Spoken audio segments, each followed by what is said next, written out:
Welcome back. एक बार फिर से आप सभी का स्वागत है आपके अपने चैनल एपी टीचिंग क्लासेस पर। अगर आप चैनल पर नए हैं तो चैनल के साथ में जुड़ जाइए और बाकी लोगों को भी शेयर करें, क्योंकि हम यहाँ पर डिस्कस करते हैं साइकोलॉजी की थ्योरी और इससे संबंधित इंपॉर्टेंट क्वेश्चनों को। ठीक उसी प्रकार से जैसे कि हमने लेव वाइकोत्स्की की थ्योरी को डिस्कस किया था, जिन्होंने सामाजिक सांस्कृतिक सिद्धांत दिया है, सोशल कल्चरल थ्योरी दी है, तो उन्हीं के क्वेश्चनों को आज हम यहाँ पर डिस्कस करेंगे और क्वेश्चन ऑफ नंबर रहेंगे 100 प्लस। ठीक है, अगर आप टीचिंग से संबंधित किसी भी एग्जाम की तैयारी कर रहे हैं, UP TET, C TET, DSSB RB और DSSB PRT में 100 मार्क्स का तो इसका कंप्लीटली पोर्शन आता है, सुपर टेट, KVS, NVS। तो अगर आप किसी भी टीचिंग की तैयारी कर रहे हैं फील्ड की, तो इसी के साथ में जुड़ जाइए। ठीक है, और उम्मीद करती हूँ कि यहाँ पर आपने हर एक थ्योरी को अच्छे से समझा होगा। ठीक उसी प्रकार से क्वेश्चन का जो सिलेक्शन है वो काफी अच्छे लेवल का है, क्योंकि वो किसी ना किसी एग्जाम में आया हुआ है। वो कंप्लीटली जो आज हम डिस्कस करेंगे वो वाइगोत्स्की की थ्योरी से ही ओरिएंटेड क्वेश्चन है, सिलेक्टेड क्वेश्चन है। ठीक है, तो यहाँ पर एक बात और इससे पहले समझेंगे, क्योंकि जब हम वाइगोत्स्की की थ्योरी पढ़ते हैं तो हमें कुछ टर्म्स ऐसे दिखाई देते हैं जो कि हमने पियाजे की थ्योरी में भी पढ़े होते हैं, तो उसे समझना बेहद जरूरी है कि ऐसा क्यों है। क्योंकि जब पियाजे ने अपनी थ्योरी दी थी तो उन्हीं की आलोचना के रूप में बाद में वाइगोत्स्की ने अपनी थ्योरी दी है, जिसमें कि कुछ टर्म्स ऐसे हैं कि आपको लगेगा कि ये पियाजे की थ्योरी की है, लेकिन इन दोनों के बीच के अंतर को आपको समझते हुए चलना है। ठीक है, बात समझ गए? तो चलिए स्टार्ट करते हैं। गेट रेडी और यहाँ पर अपना पेन और पेपर लेकर बैठ जाइए, क्योंकि हर एक क्वेश्चन काफी अच्छे लेवल का है। तो अपना स्कोर जरूर मेंटेन कीजिएगा, बाद में शेयर करना बिल्कुल मत भूलना। तो फर्स्ट क्वेश्चन है, देखो समझना फर्स्ट क्वेश्चन को, कि लेव वाइगोत्स्की के अनुसार संज्ञानात्मक विकास यानी कि कॉग्निटिव डेवलपमेंट, जो कॉन्सेप्ट दिया था कॉग्निटिव डेवलपमेंट का, वो जीन पियाजे ने दिया था, लेकिन आलोचना के रूप में इन्होंने भी बताया कि कॉग्निटिव डेवलपमेंट किस प्रकार से होता है। ठीक है, तो इन्होंने उसके विकास के लिए किसकी मध्यस्थता आवश्यक बताई। तो ऐसा वो कौन सा तत्व है जो मतलब एक जरूरी होता है, आवश्यक होता है बच्चे में संज्ञानात्मक विकास के लिए। तो सांस्कृतिक औजार, सांस्कृतिक ढंग या प्रकार, सांस्कृतिक सूचक या फिर सांस्कृतिक व्युत्पन्न। तो देखिए, वाइगोत्स्की के अनुसार ऐसा वो कौन सा तत्व है, ऐसे वो कौन सी मतलब कौन सा एक प्रकार है जो मध्यस्थता बनाता है बच्चे के संज्ञानात्मक विकास में, तो वो होता है सांस्कृतिक औजार। सीधे तौर पर यहाँ पर जो है ऐसे टर्म्स यूज किए गए होते हैं जो आपको कंफ्यूज कर देते हैं। ठीक है, तो यहाँ पर आपको आंसर लेना है कि वाइगोत्स्की मानते हैं कि बच्चे में संज्ञानात्मक विकास के लिए आवश्यक क्या है, संस्कृति जरूरी है। ठीक है, क्वेश्चन नंबर 2 है कि वाइगोत्स्की के सिद्धांत के अनुसार हमारी संज्ञानात्मक संरचनाओं की बनावट, जो हमारी संज्ञानात्मक संरचनाएं होती हैं, यानी कि हमारा जो कह सकते हैं कि मस्तिष्क का विकास होता है, उसकी बनावट वह हमारी संज्ञानात्मक प्रक्रियाओं यानी कि हम जो एक्शन करते हैं उन सब में बदलाव किसके द्वारा होता है, यानी हम क्या सीखते हैं और फिर क्या करते हैं, इन दोनों चीजों में बदलाव किसके द्वारा होता है। तो इनाम के द्वारा होता है, या फिर सांस्कृतिक उपकरण के द्वारा होता है, या स्कीमा के द्वारा, या फिर संज्ञानात्मक द्वंद के द्वारा। ठीक है, तो वो किसके द्वारा होता है सांस्कृतिक उपकरण के द्वारा। यानी कि इन्होंने जो थ्योरी दी है उसका नाम ही सोशल कल्चरल थ्योरी है। इन्होंने बच्चे के मस्तिष्क के विकास में जो योगदान बताया है वो संस्कृति को, भाषा को, समाज को बताया है। ठीक है, तो ये टर्म्स आपको ध्यान रखने हैं और इन्हीं के बेस पर आपको आंसर लेना है। ठीक, पहली बात ये हुई।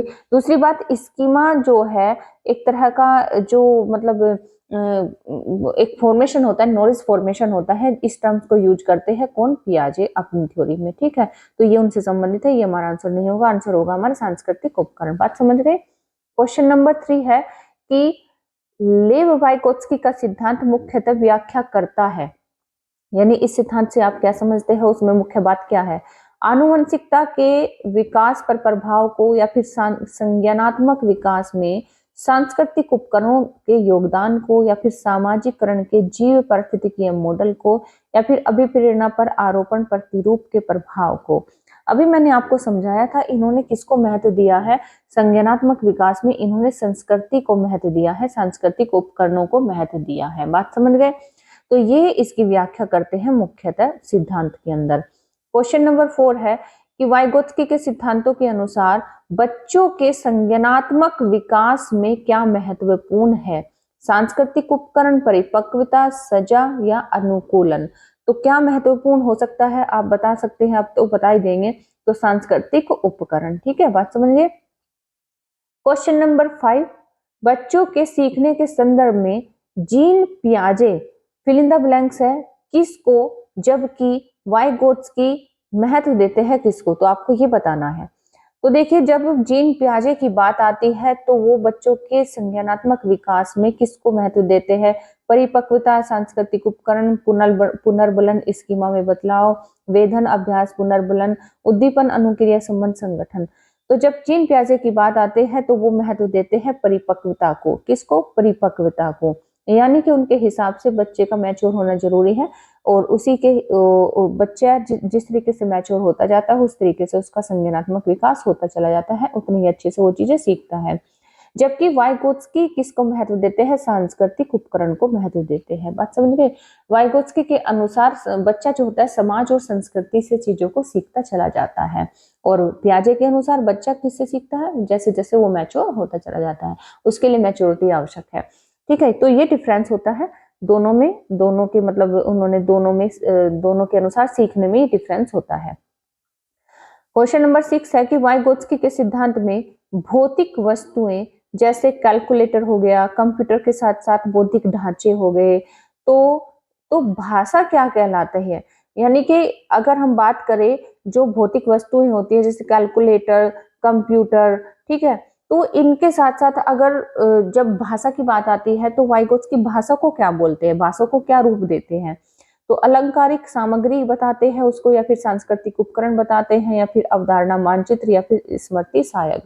तो उन्होंने जो संज्ञा दी है भाषा को वो क्या दी है, उन्होंने दी है सांस्कृतिक उपकरण की। ये जिस प्रकार से भौतिक वस्तुएं कैलकुलेटर, कंप्यूटर होते हैं उसी तरीके से एक सांस्कृतिक उपकरण भाषा होती है। ठीक है, बात समझ गए।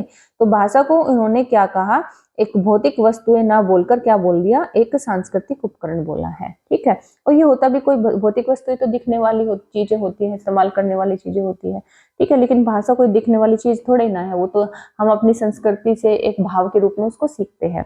ठीक है, बात हुई क्लियर। क्वेश्चन नंबर 7 है कि किसने प्रस्तावित किया कि सांस्कृतिक उपकरण संज्ञानात्मक विकास में महत्वपूर्ण भूमिका निभाते हैं। अभी तक आप समझ ही गए होंगे सांस्कृतिक उपकरण की बार बार बात हो रही है, तो ये टर्म्स किसने यूज किया या फिर इसका योगदान एक बच्चे के संज्ञानात्मक विकास में महत्वपूर्ण किसने बताया, तो वाइगोत्स्की ने, जीन पियाजे ने, पीएफ स्किनर ने, या फिर कोहलबर्ग ने। तो किसने बताया, लेव वाइगोत्स्की ने। ठीक है, क्वेश्चन नंबर 8 है कि निम्नलिखित में से कौन सा कथन विकास एवं अधिगम के बारे में वाइगोत्स्की के दृष्टिकोण का सही वर्णन करता है। ऐसा वो कौन सा कथन है जो विकास एवं अधिगम यानी कि बच्चे का जो डेवलपमेंट होता है और बच्चा जो लर्निंग करता है, तो इसके बारे में वाइगोत्स्की का जो सही दृष्टिकोण है वो कौन सा है। तो दोनों का संबंध अनुक्रमिक है, दोनों का संबंध निश्चल है, सीखना अक्सर विकास के अग्रिम होता है, या विकास अक्सर सीखने के अग्रिम होता है। ठीक है, तो ये दोनों ऑप्शन कट कर देंगे, ये दोनों नहीं है। आप अब आप इन दो ऑप्शन में जो है हमेशा कंफ्यूज होते होंगे, तो देखो पहले समझने की कोशिश करना, हमारा आंसर हो जाएगा सीखना जो होता है अक्सर विकास के अग्रिम होता है। इसका मतलब क्या है कि वाइगोत्स्की ये कहते हैं कि जब भी बच्चा अधिगम करता है, कुछ सीखता है, कुछ लर्निंग करता है, तो साथ ही साथ उसका विकास भी होता है। ऐसा नहीं है कि विकास पीछे रह जाएगा और बच्चा सारी चीजें सीख लेगा, ऐसा बिल्कुल बिल्कुल भी नहीं है। जब जब बच्चा जो भी चीज सीखेगा उसका विकास निश्चित तौर पर होगा। तो इसी कारण से वो कहते हैं कि जो सीखना होता है अक्सर विकास के अग्रिम होता है, यानी कि कह सकते हैं कि वो उसको साथ में लेकर चलता है और वो उसको बढ़ाता है। ठीक है, जब भी कुछ बच्चा कुछ भी सीखेगा तो उसे विकास को एक तरह से आगे बढ़ाएगा, अग्रिम करेगा। बात क्लियर हुई। क्वेश्चन नंबर 9 है कि जीन पियाजे और वाइगोत्स्की के सीखने की समझ, फिल इन द ब्लैंक्स यहाँ पर दे दिया गया है। देखो दोनों की थ्योरी को साथ में लेते हुए चल रहे हैं, इसका मतलब ये है कि दोनों की क्या है कि विचार आपस में टकराते हैं, इस वजह से इनको जो है मतलब जो मतभेद इनमें रहा है, तो इनमें डिफरेंस को लेकर काफी क्वेश्चन आते हैं। तो जीन पियाजे और वाइगोत्स्की ने सीखने की समझ को फिल इन द ब्लैंक्स प्रक्रिया से प्रक्रिया में स्थानांतरित किया है। तो चाहे जीन पियाजे हो चाहे वाइगोत्स्की हो, जो सीखने की समझ होती है ना बच्चों में, सीखने की समझ, किसी भी चीज को सीखने की समझ कैसी होती है, सक्रिय निष्क्रिय से, निष्क्रिय से सक्रिय, या फिर यांत्रिक से व्यवहारवादी, या फिर व्यवहारवादी से यांत्रिक। तो इन्होंने क्या बताया कि जो निष्क्रिय होता है, कहने का मतलब बच्चा जो सीखने बच्चा सीखने की जो समझ रखता है वो निष्क्रिय से, निष्क्रिय प्रक्रिया से उसमें सक्रिय प्रक्रिया में उन्होंने उसको स्थानांतरित किया है, उसको बढ़ाने की कोशिश की है। बच्चा इनएक्टिव होता है तो वो किस तरीके से उसको एक्टिव किया जाएगा ये बताया है। ठीक है, चलिए क्वेश्चन नंबर 10 है कि वाइगोत्स्की व जीन पियाजे के सिद्धांतों में मुख्य भेद क्या है, यानी कि मुख्य अंतर क्या है। तो बच्चों की अर्थ रचना की प्रक्रिया में भूमिका वस्तुनिष्ठ व रचनात्मक, या फिर बच्चों को सक्रिय निष्क्रिय कार्यकर्ता के रूप में देखना, या फिर भाषा व सोच के बीच संबंध, या फिर सीखने की प्रक्रिया की समझ सरल जटिल। अगर आपने थ्योरी समझी है, अच्छे से पढ़ी है, वीडियो जो मैंने लास्ट उसमें बनाई थी तो उसमें आपने देखा होगा, मैंने अच्छे से आपको समझाया था कि इनके जो विचार अगर टकराते हैं तो दो चीजों को लेकर टकराते हैं, एक भाषा को लेकर और दूसरा बच्चों में सोच को लेकर। ठीक है, विचार को लेकर, सोच को लेकर आपस में इनमें मतभेद रहता है। क्यों? क्योंकि वाइगोत्स्की तो भाषा को आगे रखते हैं और डेवलपमेंट को पीछे रखते हैं, लेकिन यहाँ पर जो पियाजे है वो भाषा को इतना इम्पोर्टेंस नहीं देते, वो बाद में बताते हैं कि भाषा का महत्व तो बाद में है। ठीक है, तो इस तरीके से इनकी जो है मतलब कह सकते हैं कि वो विचार को आगे रखते हैं। विचार को इम्पोर्टेंस किसने दिया? पियाजे ने दिया। और भाषा को इम्पोर्टेंस किसने दिया? वाइगोत्स्की ने दिया। तो इस तरीके से इनको क्या होता है, इनके क्या होता है, आपस में विचार टकराते हैं, इनके जो है विचारों में मतभेद है। ठीक है, किसको लेकर? भाषा व सोच को लेकर। क्वेश्चन नंबर 11, वाइगोत्स्की के अनुसार निम्न में से कौन सा कारक अधिगम को प्रभावित करता है? तो वह ऐसे कौन से कारक है जब बच्चा कोई चीज सीख रहा होता है, लर्निंग कर रहा होता है, तो उसका अधिगम, उसकी लर्निंग प्रभावित होती है।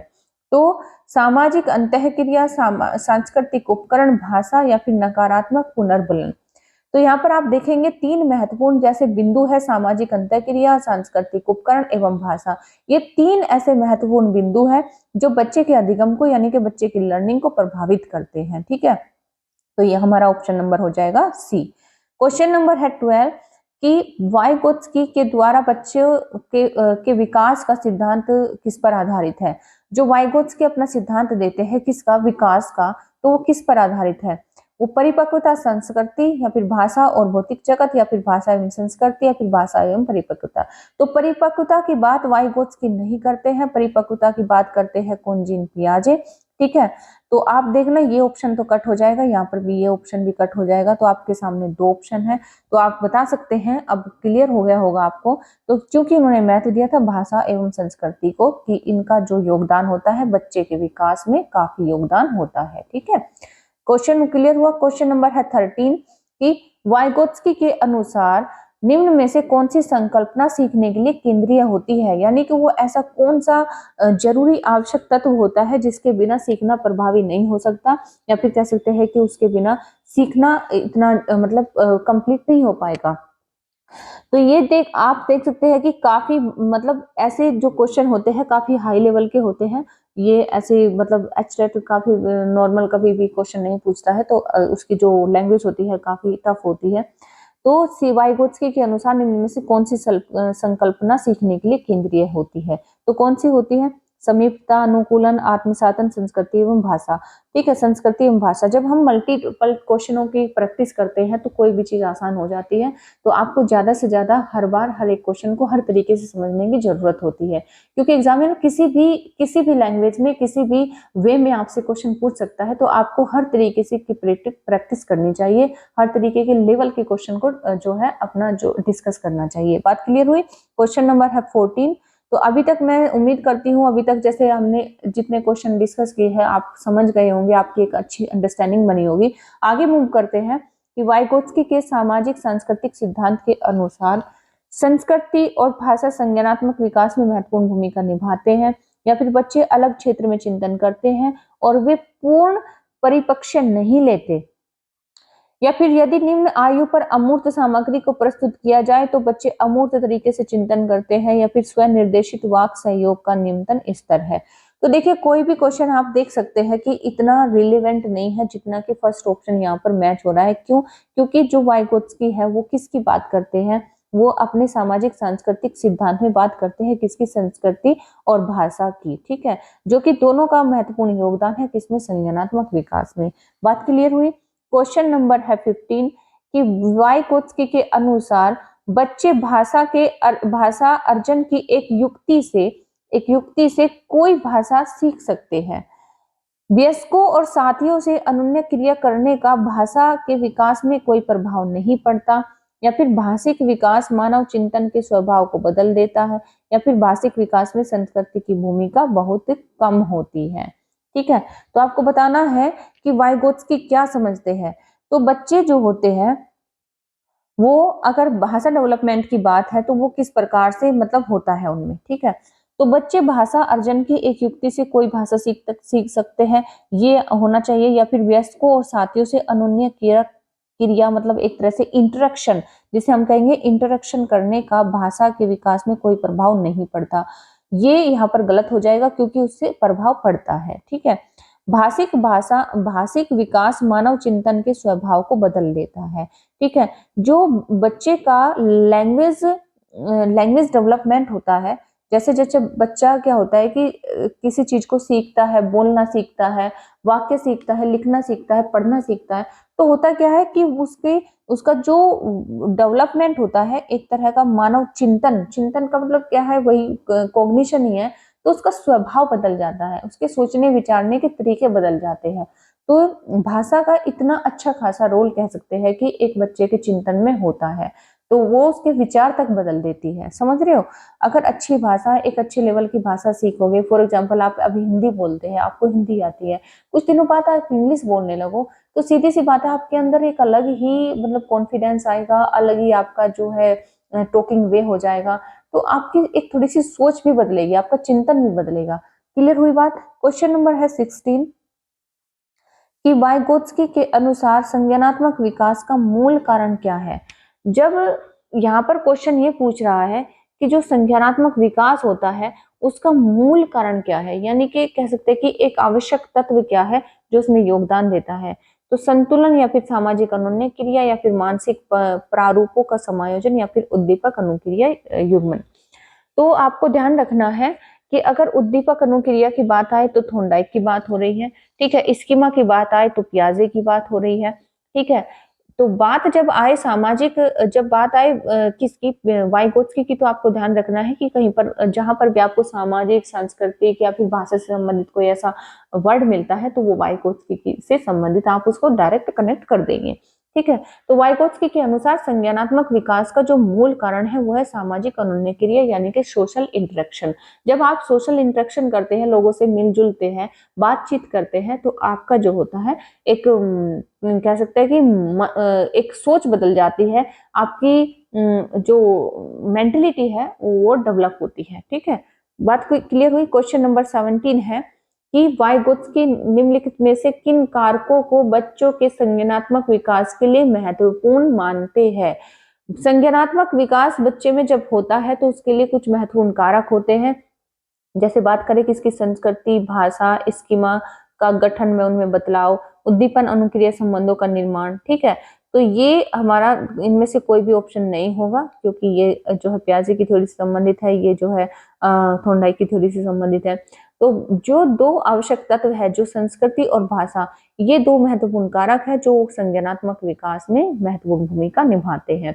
तो ऑप्शन नंबर हो जाएगा हमारा 1, ठीक है। क्लियर। क्वेश्चन नंबर 18 कि वाइगोत्स्की के सिद्धांत के अनुसार बच्चे के स्वतंत्र प्रदर्शन का स्तर, यानी कि बच्चा अपने आप से जो काम कर पा रहा है वो स्वतंत्र प्रदर्शन होता है, और उसके प्रदर्शन का वह स्तर जो कि वयस्क के मार्गदर्शन या अधिक जानकारी वाले समकक्षी के साथ काम करके प्राप्त करता है। कहने का मतलब यह है कि उसे अगर थोड़ा सा समझा दिया जाए, बता दिया जाए, तो वो एक अपर लेवल, यहाँ वो जो है एक्चुअल लेवल से क्या है यहाँ पर पहुंच जाएगा, जो कि कह सकते हैं कि जहां हमें पॉसिबिलिटी उसकी नजर आती है, ठीक है।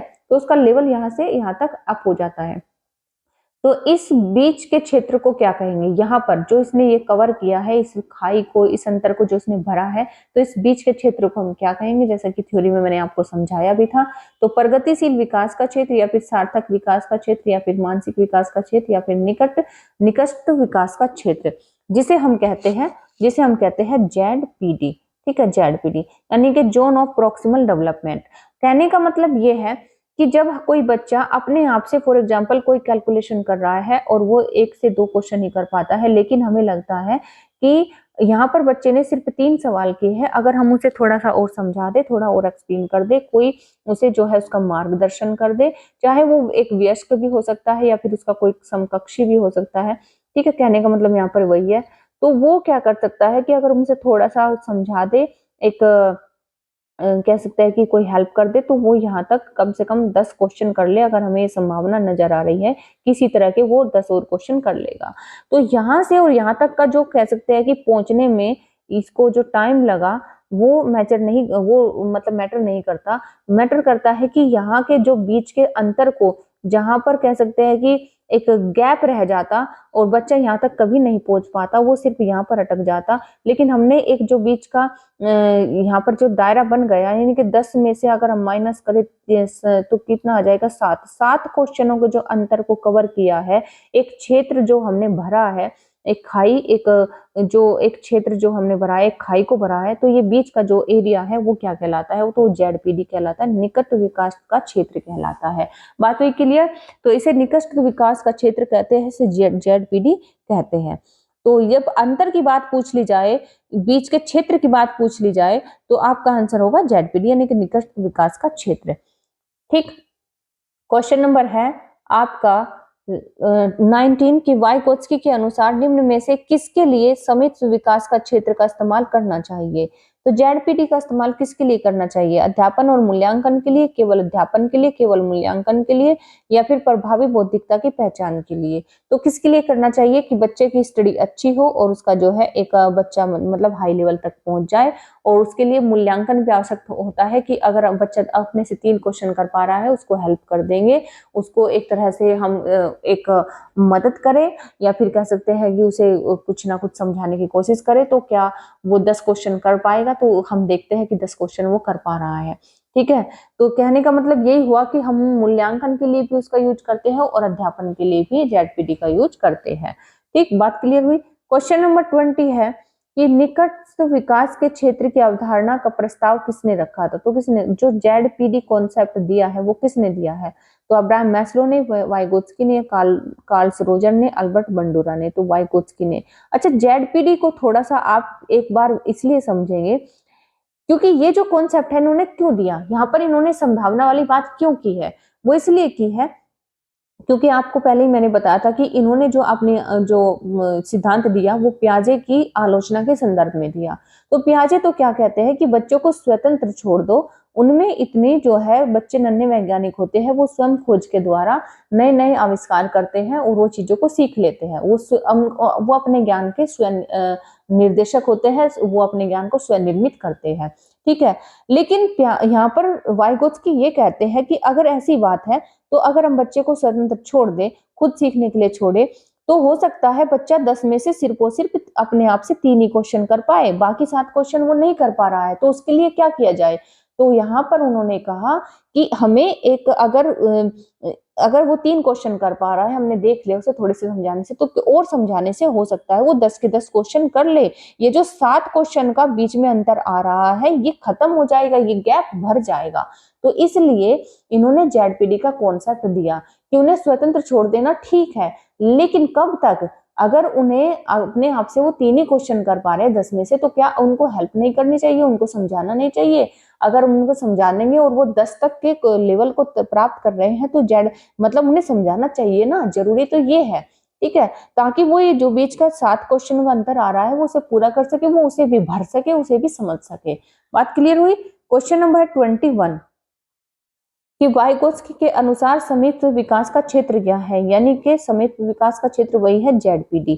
तो क्या है, अध्यापिका के द्वारा दिए गए सहयोग की सीमा को निर्धारित करना, या फिर बच्चे के द्वारा स्वतंत्र रूप से किए जा सकने वाले तथा सहायता के साथ करने वाले कार्य के बीच का अंतर, या फिर बच्चे को अपना सामर्थ्य प्राप्त करने के लिए उपलब्ध कराए गए सहयोग की मात्रा एवं प्रकृति, या फिर बच्ची अपने आप क्या कर सकती है जिसका आकलन नहीं किया जा सकता। तो अभी मैंने आपको समझाया था कि बच्चा जो होता है स्वतंत्र रूप से अपने आप से जो काम करता है और उसको सहायता कर देने के बाद में वो क्या होता है कि वो एक नेक्स्ट लेवल को प्राप्त कर लेता है। तो उस दोनों के बीच के अंतर को हम क्या कहते हैं, ये जो बीच का क्षेत्र होता है इसको हम क्या कहते हैं, जेडपीडी कहते हैं। बात क्लियर हो गई? तो ये हमारा आंसर हो जाएगा।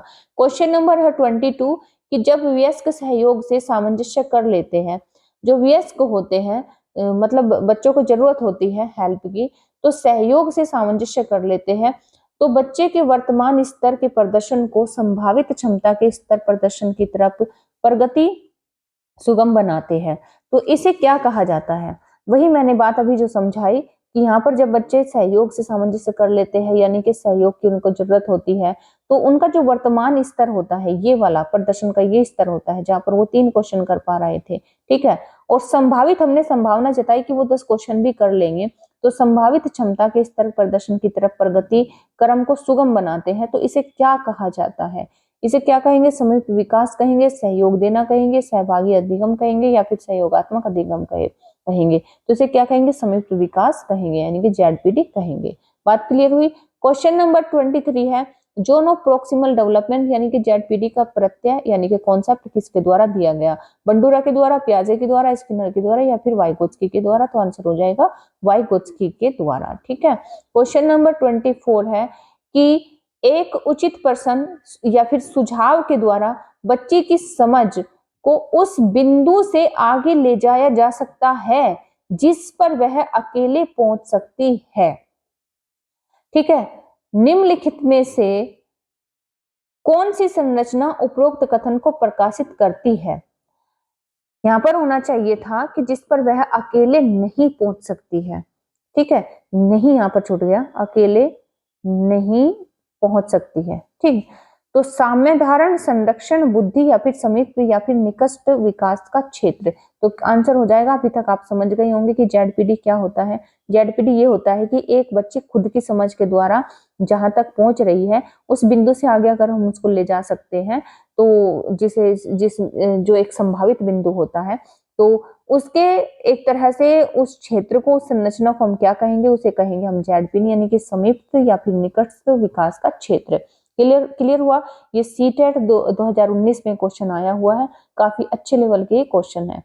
क्वेश्चन नंबर है कितना 25 कि वाइगोत्स्की के अनुसार एक बच्चा जिन कार्यों को अपने से दक्ष व्यक्ति की सहायता से, यानी कि बच्चा अपने आप में इतना दक्ष नहीं है, इतना मतलब कह सकते हैं कि एफिशिएंसी उसमें नहीं है, लेकिन उससे दूसरे वाला व्यक्ति, वो चाहे टीचर हो सकता है, समकक्षी होता है, कोई भी हो सकता है, तो अपने से दक्ष व्यक्ति की सहायता से पूरा कर सकता है, ठीक है। तो उसकी ऊपरी सीमा क्या कहलाती है? एक सीमा वो जो वो खुद से मतलब अपना परफॉर्मेंस कर रहा है जिसे हम वास्तविक सीमा कहेंगे, जो उसका वास्तविक यानी कि एक्चुअल परफॉर्मेंस है। लेकिन एक वो जो उसके जो जो एक सहायता के द्वारा उसने प्राप्त किया जिसे कह सकते हैं संभावित क्षेत्र, जिसे हम क्या कहेंगे? एक तरह से जो प्रोक्सिमल मतलब एरिया होता है जिसे हम संभावित स्तर कहते हैं, ठीक है। तो वो सीमा यानी कि ऊपरी सीमा, ये वाली सीमा आपसे पूछ रहा है, उसे क्या कहेंगे? उसे संभावित विकास स्तर कहेंगे या फिर वास्तविक विकास स्तर कहेंगे? तो उसे संभावित विकास स्तर कहेंगे। वास्तविक वाला तो ये होता है जो वो खुद से परफॉर्मेंस करता है, ठीक है, लेकिन संभावित वाला वो होता है जो किसी सहायता के द्वारा वो प्राप्त करता है, ठीक। क्लियर हुई बात? क्वेश्चन नंबर 26 है कि आनव किसी बच्चे का नाम है। आनव 3 अंकों की संख्याओं का जोड़ करने में अकेले संघर्ष करता है, ठीक है। कोई 3 संख्याओं का जोड़ उसको दे दिया गया, 3 संख्याओं का जोड़ उसको दे दिया गया, ठीक है, ये उसको जोड़ दे दिया गया और उसको 3 संख्याओं का अंक जो है जोड़ करने में वो संघर्ष उसको करना पड़ रहा है। किंतु क्या होता है कि जो शिक्षिका होती है, शिक्षिका की मदद से वह ऐसा करने में सक्षम हो जाता है, ठीक है। तो वाइगोत्स्की के सिद्धांत के अनुसार यह क्या दर्शाता है? तो समीप विकास का क्षेत्र या फिर पुनर्बलन या फिर परिपक्वता या फिर प्रतीकवाद, तो ये क्या कहलाएगा? तो ये क्या कहलाएगा? समीप विकास का क्षेत्र कहलाएगा, जेडपीडी कहलाएगा। यहाँ पर टीचर ने उसको जो दिया है जेडपीडी दिया है, ठीक है। बात क्लियर हुई? क्वेश्चन नंबर क्या हुआ 27 की संयुक्त विकास के क्षेत्र की संरचना किसने प्रतिपादित की, यानी कि जेडपीडी की जो संरचना यानी कि कॉन्सेप्ट दिया किसने दिया, कोलबर्ग ने, वाइगोत्स्की ने, ब्रूनर ने या फिर पियाजे ने, तो किसने दिया, वाइगोत्स्की ने दिया है। ठीक है, ये सीटेट में कई बार मल्टीपल टाइम्स क्वेश्चन दोनों लेवल में पूछा जा चुका है। ठीक है, क्वेश्चन नंबर है 28 कि बालिका स्वयं से क्या कर सकती है। ठीक है, बालिका अपने आप से क्या कर सकती है और क्या कुछ सहायता द्वारा पूरा कर सकती है, दोनों में अंतर हो गया। ठीक है, तो वाइगोत्स्की ने इनके बीच के अंतर को किस रूप में संबोधित किया है, इसके बीच के गैप को, इसके बीच के एरिया को हम क्या कहेंगे, बुद्धि कहेंगे या फिर समित विकास का क्षेत्र कहेंगे या फिर पाड़ कहेंगे या फिर समायोजन कहेंगे। पाड़ को भी आगे हम समझेंगे। ठीक है, तो क्या कहेंगे पाड़ यानी कि जिसे हम इसको फोल्डिंग कहते हैं, उसको भी बाद में समझेंगे। अभी जो क्वेश्चन चल रहे हैं वो किससे संबंधित चल रहे हैं, तो समित विकास के क्षेत्र से संबंधित चल रहे हैं। यहाँ तक आप समझ गए, क्लियर हो गया। अब तो ये पक्का हो गया होगा आपका टॉपिक, अगर इससे संबंधित कोई भी क्वेश्चन आपका आता है तो आप निश्चित तौर पर आसानी से कर लोगे। ठीक, क्वेश्चन नंबर है 29 कि छात्रों के बीच संवाद को प्रोत्साहित करना, मतलब एक तरह से कम्युनिकेशन को प्रोत्साहित करना और पाठ प्रदान करना किसका उदाहरण है।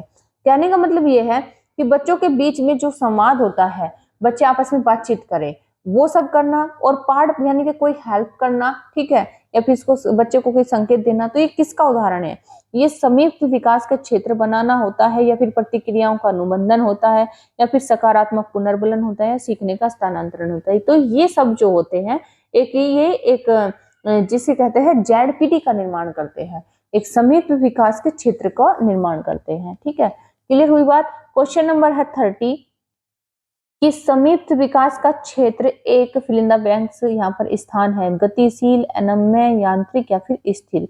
जो संयुक्त विकास का क्षेत्र है वो क्या है, वो अनम्य है, यांत्रिक है, स्थिर है। तो वो स्थिर या फिर अनम्य नहीं होता, वो होता है गतिशील। कहने का मतलब ये होता है कि ये एक तरह से मूवमेंटल मतलब मूवमेंट में चीजें चलती है।